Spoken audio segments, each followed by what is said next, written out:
I'm Jordan McBride, and I'm here today with award-winning journalist Laura Ling before her speech for the Women's College Centennial Celebration. Thank you so much for meeting with us, Laura. Thanks for having me. Do you, as a female journalist, do you feel like you have to work harder, or?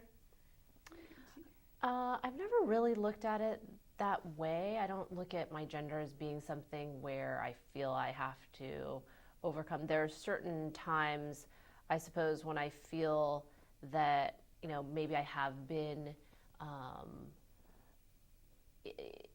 people have looked at me differently in certain societies where it's a male-dominated culture, and I've kind of had to break that bridge.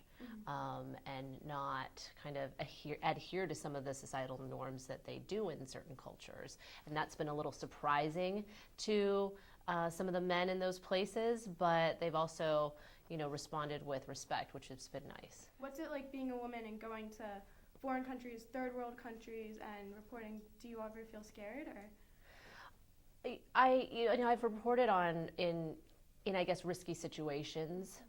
And so, of course, I feel fearful have felt fearful in certain times, but I think that that fear has helped to keep me safe in most cases. Yeah, in most cases.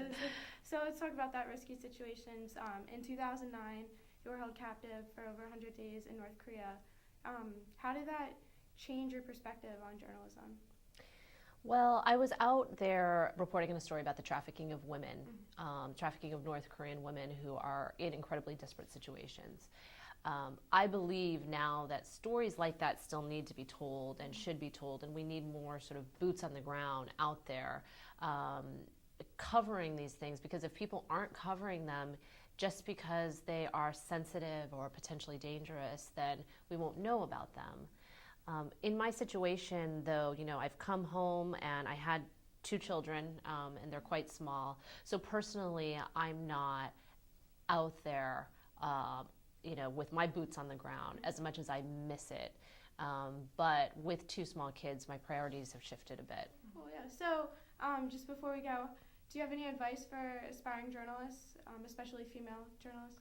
I think that the tools for journalism right now it's amazing that they're within our grasp, and the internet has made it easier for people to go out and report and have their work be seen. So I actually think it's really encouraging. I think that, being a good listener is a really important skill. It's not just asking the right questions, it's also being able to, really listen and absorb and follow up, and also just kind of reading and being aware and just exposing yourself to what's going on in the world. Right. Yeah. Thank you so much, Laura. Thanks. Yeah. Thank you.